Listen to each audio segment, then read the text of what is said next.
Hi everyone, I hope you're all doing well. If not, I hope you're all coping as best as you can. I'm sending you love and healing. Now, I was given another tarot deck by my good friend Heather. It's one I already have, but mine's slightly different.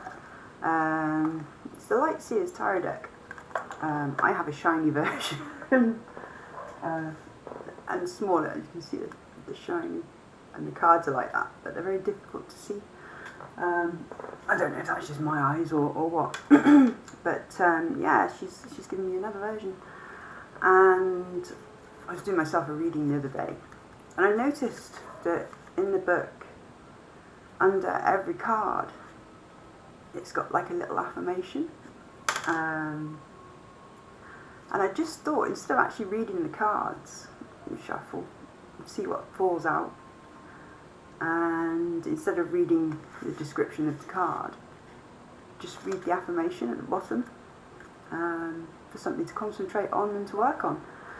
So, universe, what would you like us to concentrate on?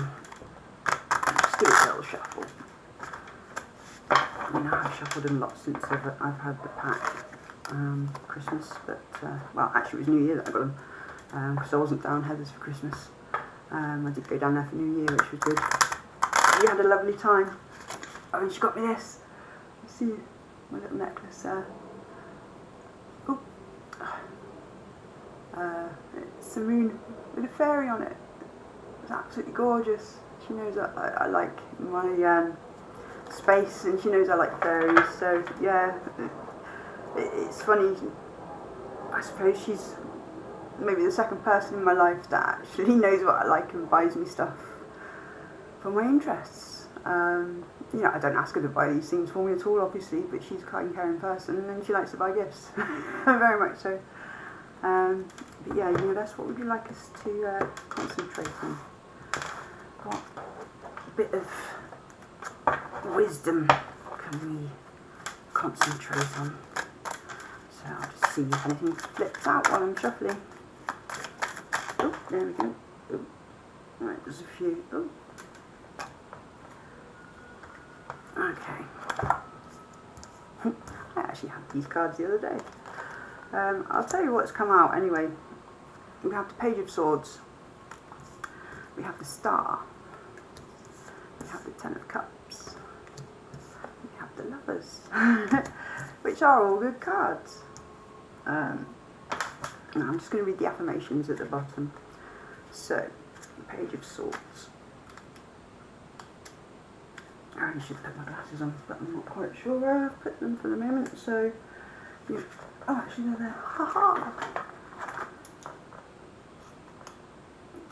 They're a bit dirty, excuse me, while I just clean them, or else I'm not going to be able to read at all. It just makes it really blurry and worse. So here we go. Ah, intelligence mode. Right.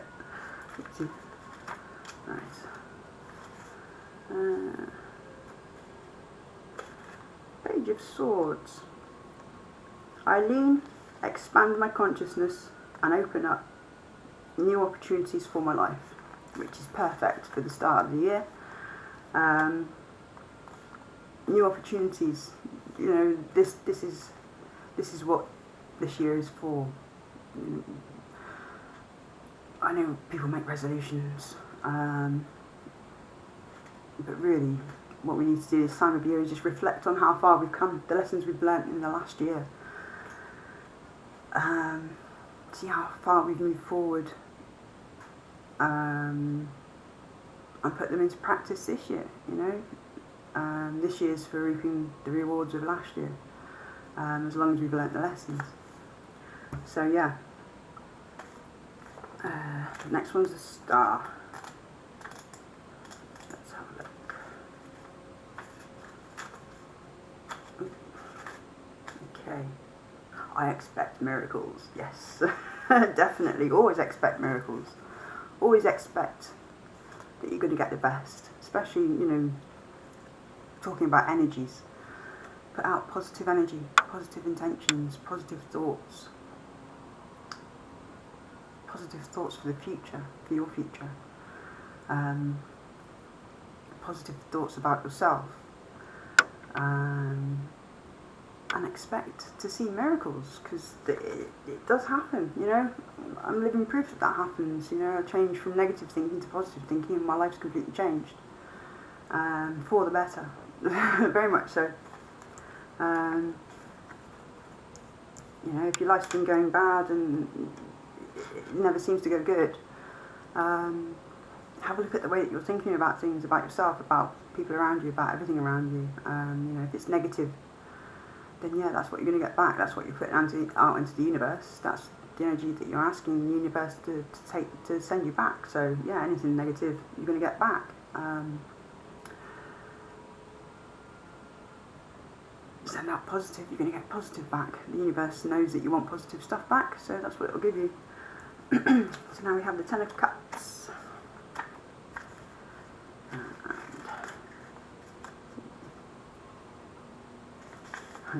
I live in a state of oneness by bringing harmony and love to my relationships.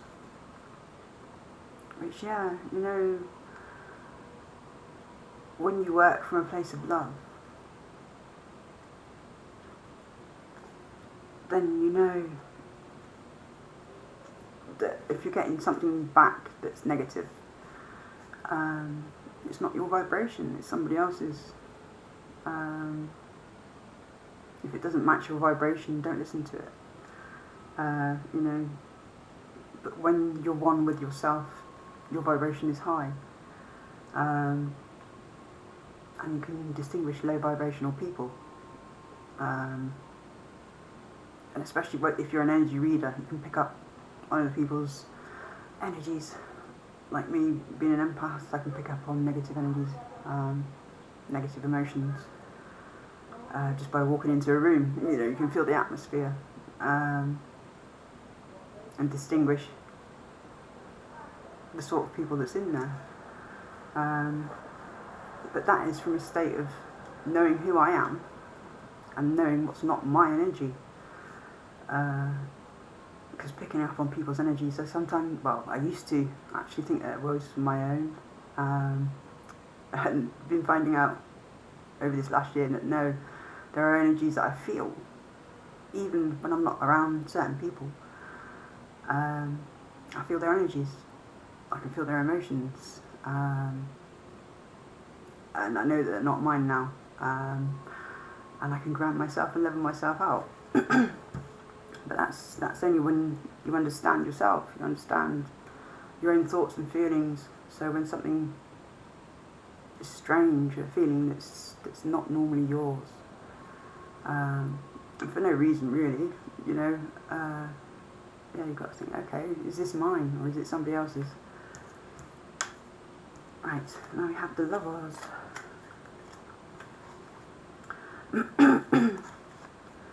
My heart is open to deeply meaningful relationships, and I expand into the union with loving trust. Ah yes, very much so, you know. Deep and meaningful relationships. We tend to have deep and meaningful relationships reciprocated by people on the same sort of level as us, soul family, soulmates, you know, kindred spirits. Surround yourself with these people. These people are good for you, especially if you've been around negative people trying to bring you down and keep you low, you know. You know who these people are. You know when you feel good in somebody's company, or you know when you feel bad in somebody's company. Those are the lessons that you should be learning as an energy reader. Okay, well, if I feel bad in this person's company, I feel bad about their values, their core beliefs, what they're doing as a person. Yeah, that's normally a low vibrational person that really shouldn't be around you. Because, yeah, again, it'll make you ill. The conflict between what your values are and what they're coming out with and what they're doing. It's a big conflict. And it does affect you mentally. Your brain's like, but you don't do this, you don't think this is right, you don't think this is good, but this is my friend, this is my lover, this is my partner, this is my family. You have that conflict of interest, and that's when the brain goes, no. I don't know what to do, so I'll just shut down.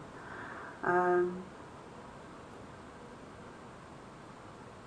yeah, the longer that you're in this sort of state of mind, the more your brain tries to cope, but it doesn't cope, it just shuts down even more. And I understand that why it does it. It's a defense mechanism to tell you that there's something wrong, something wrong in your life, something wrong with what's going on around you. So I'm going to shut you down, fight or flight, or even play dead. That's what I used to do, go that step further. Running didn't help, fighting didn't help, so yeah, I'll just play dead, go limp. Yeah, go into a zombie mode and numb and not feel anything.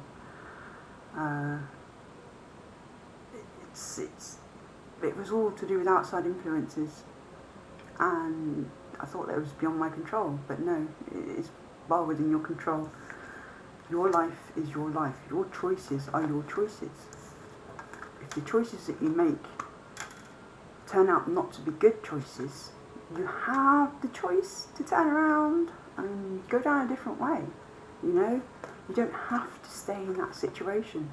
You might have a family, you might have a wife, husband, kids, but if it's making you ill,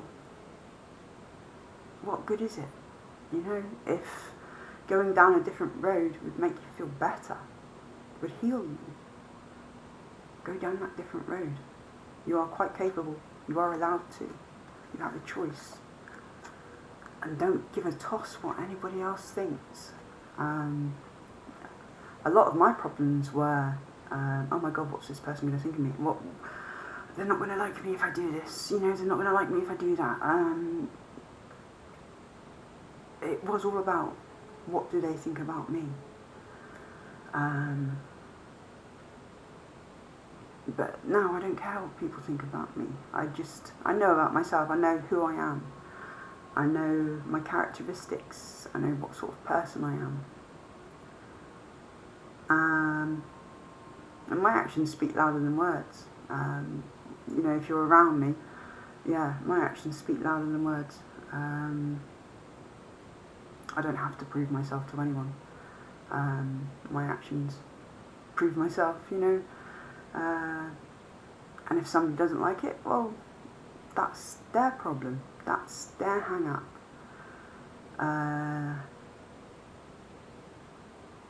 And that's something to do with them, not me, I mean, I'm one of the nicest people that you meet, but talk to certain people, certain family members, certain partners that I've had, they will tell you the complete opposite. But that's because they are toxic, narcissistic, and I've used all of that as a control mechanism, not just for me, for many people. It's not reality. What we need is to know ourselves, know who we are, and not give a toss about what anybody else thinks of us, whether it's good or bad. I mean, obviously you take on the good stuff, and if it's bad, and you actually think about it and go, alright, okay, well, from my own reality, do I know that this is true about me? Have other people said this about me? Is it something that I need to change? And if it's something that's not true, you don't have to work on it, because it's their perception of you. And if it's narcissistic, it's usually them talking about themselves.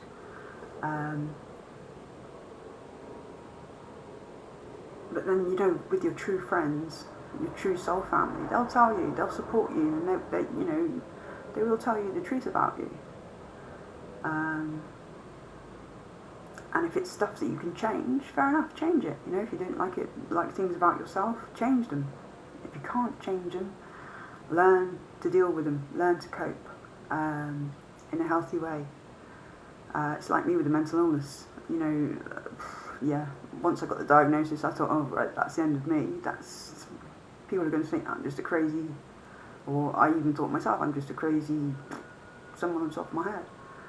But when you put it into perspective, you know, why these things happen, there was damn good reasons.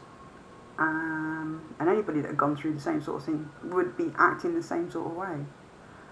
Have the same sort of mental illness because of it. So it's nothing unusual. It's actually normal. But you figure out ways to work around that. You figure out who you are. So when people come and try and manipulate you and tell you who you are, you can go, no, that's not me. You're doing this for a reason. You want to have some sort of emotional control over me. So no, I'm not going to bow to that. I'll just let this play out a bit and see how many red flags there are. And obviously if they are toxic people, then I walk away. There's no room for them in my life. It's just superficial. They're just there to get what they want from me, to manipulate me to do their bidding. And it's not going to happen that way, unfortunately, for them. Fortunately for me. Very fun, it used to. Yeah, it used to affect me. But no, I know who I am. I know my value. I know I'm a good person. So anybody that tries to make me out to be something different, then I know that they're just lying and should be exposed for their lies. Not that they'll believe them, you know, this is part of narcissistic behaviour, but there we go. Anyway, so yeah, there are many things that we can do to help ourselves to move forward with this life. And it only takes little steps. Every single day, a little step forward, baby steps, as they say. You know, we all take time to learn things, or unlearn things, which we have to when you've been brought up a certain way, certain beliefs. Yeah, a big range of beliefs. You know, if they don't sit well with you, then you need to sort of like find out what you believe in for yourself. Figure out who you are, and then the world can't manipulate you. And you can move forward, have a good life, because you know exactly who you are. You don't give a toss what anybody says. You know who you are. It's as plain and simple as that. The way I found out was actually an exercise that my therapist told me. And it was write down all the things that you can do. Even from the simplest things, you know, all the good things that you can do. Make a good cup of tea, or, you know, maybe you can make a face that nobody else can, make a sound that nobody else, you know, even daft stuff. Just make a list. Well, I'm good at this, I'm good at that, you know, I can do this, I can do that.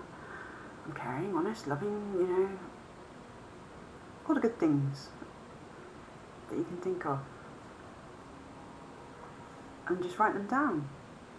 Get them out in the open. See who you are as a person.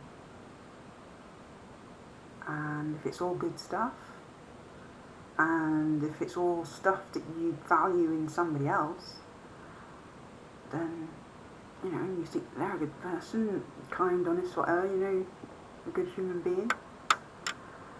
And take it on board that you're a good human being, no matter what anybody says to you. You know, like I say, if there's things that you don't like about yourself, change them. And if you can't change them, then learn to accept them. Especially mental illness, I learned to accept that, yeah, I had a mental illness and I act a certain way when I've been triggered. And I shouldn't feel guilty for that. That's not my fault. I can't help being like that under the circumstances at the time. Now I can help being like that. You know, I've learnt to cope with them, I've learnt to deal with them. I've learnt how to handle them in my own way. Because not everything that works for me could work for somebody else. You know, you have to tweak it for your own life, for your own lifestyle, for your own interests, for your own benefit. You know, it's like when you get these diagnoses, you have to do your own research on your own mental illness, because there are certain aspects of other mental illnesses that relate. Well, for me anyway, you know, I didn't know what emotional personality disorder was. There were some things that actually rang true, but then there was other things that didn't about the diagnosis. When I looked up at, you know, the symptoms, but then when I looked into abuses, I realised that I was suffering from complex post-traumatic stress disorder, dissociation, you know, so many different things that I wasn't told about, even by the psychiatrists when I was being analysed and things like that, you know. There was no help on that side of things, so I had to go and learn for myself who I was on a mental state and why I was like that. And then when you start putting into practice all the things that help you, you know, care plans to live by, you know what sets you off, you know under what circumstances set you off, stress and things like that. So you try and compensate. You take them out of your life, you stay away from them for a little while, so your brain can repair, start getting back to normal, or a normal state of function instead of survival mode. And once you do that, you can start making better choices, better decisions. You can start taking on information instead of your brain going, no, I'm not going to listen to anything because I just don't want to take anything in because I'm shut down right now because I'm stressed and I'm in survival mode. Yeah, and it's not just a mental thing, it's a body thing as well. When you're in survival mode, your body reacts. Your body actually takes away blood from your extremities. Wait, is it the other way around? It does all sorts. It puts you in fight or flight mode. Adrenaline gets you ready to run. It looks after your heart and your lungs because you need that for running fast, to get the oxygen in, to change it into energy. So it takes blood from certain parts and puts it to others and shuts parts of your brain down, and you just can't function right. And I do believe over time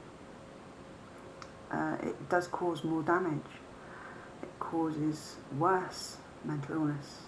And to be honest, I think it even in later life can manifest as dementia, Alzheimer's. You know, I reckon that's sort of like the prolonged exposure to stress and being in survival mode for so long. And it's like disassociation. You know, your brain sort of like creates, it shuts down to just, because it can't cope with what's gone on for so long, it shuts down and creates another personality, a separate personality, to start again. Which then works separately. And it's strange. Trying to integrate the two, or three, or four, or how many times it's split over a lifetime. But yeah, I do believe that later on in your life, dementia and Alzheimer's is connected to mental illness that's been allowed to continue. Anyway, I just thought I'd share a bit of my new tarot cards and the inspiration and affirmations at the bottom of the pages instead of the full explanation. So I do hope that you take a little bit of inspiration from these cards and put it into your own lives, a bit of positivity, because we all need a bit of happiness. I don't care how miserable you are. We all need a little bit of self-love, care, laughter, uplifting music, uplifting people, bring us a bit of happiness, you know, to a somewhat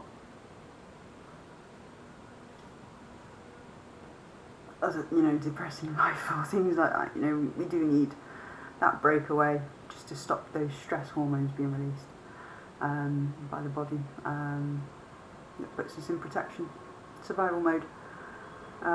We need the counteraction of the good hormones that the brain likes, and you only get that from doing things that you enjoy doing, no matter how small, you know.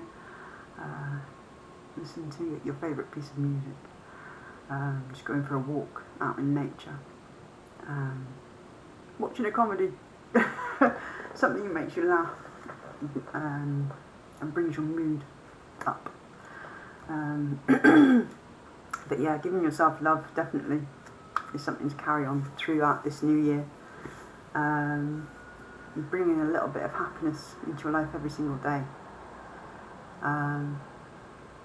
Even if you have to force it, you know, wake up in the morning, put a song on, uplifting song straight away. Even if you feel like you don't want to get up or don't want to wake up, put that music on, press play. Even have it on your alarm so you wake up to it. Little things like that can change a mood, which changes your brain in good ways. And do that every time you're stressed. Just a little bit of happiness after. It counteracts all that stress and puts your brain back into a normal state of function instead of survival mode. But yeah, sending you love and light, everyone. Sorry for waffling on, but I tend to do that. I've got 2 videos to upload now and then get on with rearranging my front room for doing these exercise videos. So sending my love and my light to everyone. I'm wishing you all good mental health and healing, and have a great day. Bye bye.